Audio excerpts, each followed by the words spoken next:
We had a chance to take Jason Spriggs, move up and take him. Player that we really liked quite a bit, very athletic. I think he can play all over the line, and we're excited to get him. Say he can play all over the line. Do you see him eventually settling in at left tackle? Where's his best spot? Yeah, we'll see how that goes. I mean, he hasn't played a snap yet, but he'll compete with our guys, and we'll see kind of how it shakes out. So besides versatility, what particularly impressed you about him? Like I said, he's very athletic, ran really fast, benched a lot.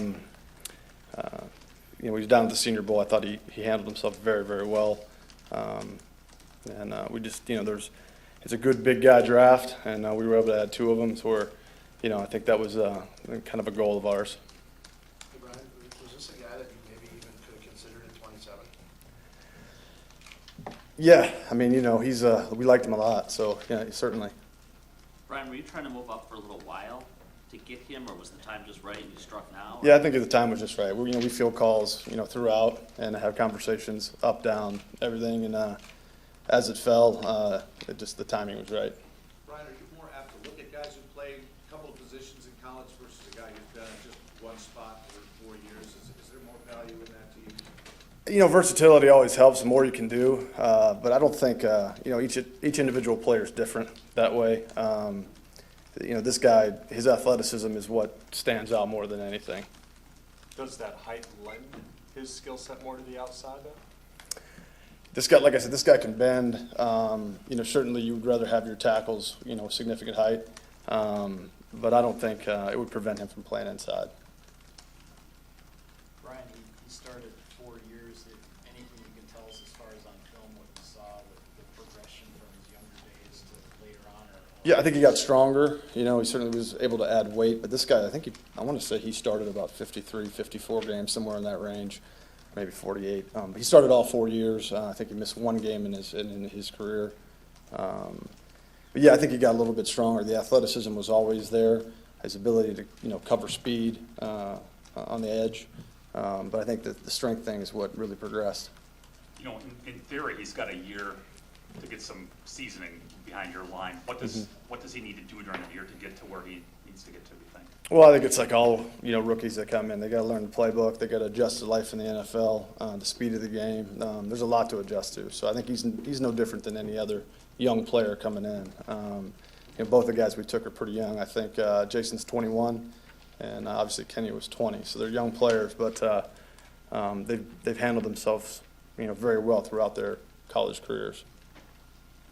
Brian, at what point did you start focusing on him and think that you had to move up to get him, and what was the selling point? It wasn't just, I don't know if we really ever focused on him. I think just the opportunity to move up presented itself. And the way our board looked, it was just one of those things. We thought we had an opportunity to get a player we wouldn't be able to get if we sat still. So. Brian, remember, when David was a rookie, Mm-hmm. you expect him to play right away, and then you had the injury to Brian, and he Right. didn't play right away. Mm-hmm. Could Jason, if you had to, could he play right away, you think, in that type of situation? There's a lot to be determined before that. We obviously drafted him pretty high, and we moved up to get him, so we think a lot of him. But again, he hasn't even stepped foot on our practice field. So to say that, it's kind of hard. So looking back at David, though, what allowed him to be able to play right away that year as a rookie? Obviously he's a really talented athlete as well, and I think he just had a maturity about him. I think in the competitiveness of him, and I know he didn't blink when he got in there. And Ted talks about taking best available and all that, but looking at your line with 3 free agents coming up, is this maybe not necessarily a big need, but a forward-looking kind of need for you? No, I think it was just a chance to take a really good player we liked. I don't know if we looked that far ahead all the time. You know what I mean? He was just a guy that we really liked. Opportunity presented itself to go up, and we took it. Couple more? Brian, we didn't talk to you after the Clark pick yesterday. Mm-hmm.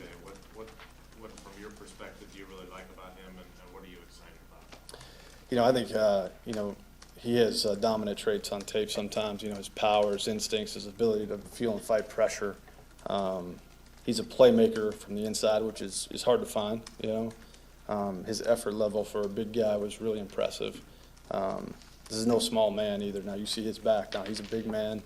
I thought he had the ability to be versatile along our line, play not only in the base but in the sub packages. So I thought he, you know, that was a good day.